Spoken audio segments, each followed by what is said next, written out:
आज के इस वीडियो में हम कुछ सेंटेंसेस सीखेंगे।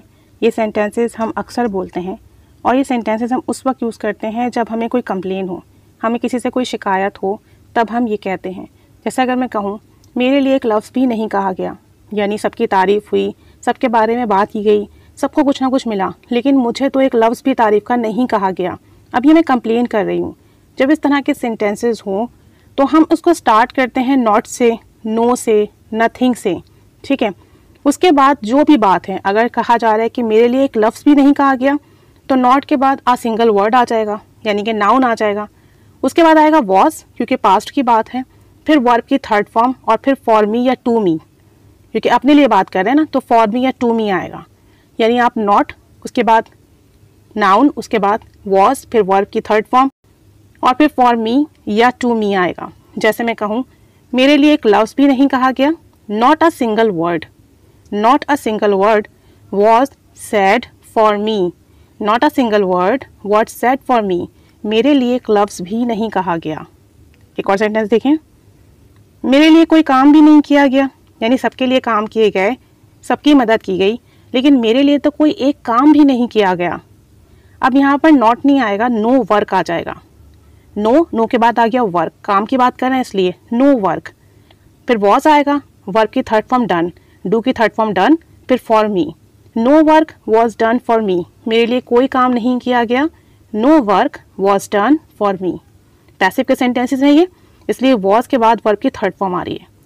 एक और सेंटेंस देखें, मेरे लिए किसी से मदद भी नहीं ली गई, यानी किसी को कोई परेशानी होती है तो उसके लिए मदद भी ली जाती है, उसके लिए लोगों से कहा भी जाता है। अब मैं कंप्लेन कर रही हूँ कि मेरे लिए किसी से भी मदद नहीं ली गई, तो मैं कहूँगी नो के बाद आएगा हेल्प, मदद की बात कर रहे हैं, no help was taken for me, help was taken, was के बाद वर्ब की थर्ड फॉर्म आ गई taken, no help was taken for me, मेरे लिए कोई हेल्प नहीं ली गई, no help was taken for me.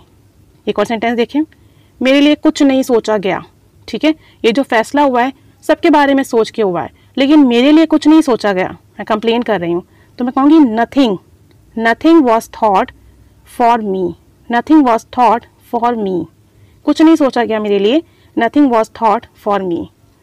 मेरे लिए कुछ नहीं किया गया, यानी जो कुछ भी किया गया बाकी सबके लिए किया गया है, मेरे लिए कुछ नहीं किया गया, nothing was done for me, nothing उसके बाद आ गया वॉज, फिर done for me, no not nothing ये यूज़ करेंगे आप, फिर नाउन है तो नाउन लगाएंगे, नहीं तो वॉज के बाद वर्ब की थर्ड फॉर्म, फिर for me, nothing was done for me, मेरे लिए कुछ नहीं किया गया, मुझे कुछ नहीं दिया गया, nothing was given to me, nothing was given to me. अब यहाँ पे फॉर और टू अकॉर्डिंग टू वर्ब आ रहे हैं, गिव के साथ टू लगता है, इसलिए ऐसे कहा जाएगा nothing was given to me, मुझे कुछ नहीं दिया गया, मेरे लिए कुछ नहीं दिया गया, इस तरीके से आप कहेंगे। एक और सेंटेंस देखें, मुझे कोई तोहफा नहीं दिया गया, no present was gifted to me, no present was gifted to me. अब एक सेंटेंस आपके लिए है, मुझे कुछ नहीं बताया गया, मुझे कुछ नहीं बताया गया, तो ये सेंटेंसेस आप कंप्लेन के लिए यूज़ करते हो, नो नॉट नथिंग यूज़ कर अगर नाउन है तो आगे नाउन लगाएंगे, नाउन नहीं है तो डायरेक्ट वॉज लगाइए, वर्ब की थर्ड फॉर्म लगाइए, फिर फॉर मी और टू मी आएगा अकॉर्डिंग टू योर वर्ब। अब इन सेंटेंसेस को प्रैक्टिस कीजिए। अगर ऐसी कोई चीज़ है जो आपके लिए नहीं की गई तो कमेंट बॉक्स में शेयर कीजिए, सेंटेंसेस बनाइए, प्रैक्टिस कीजिए। Keep staying with us, thanks for watching.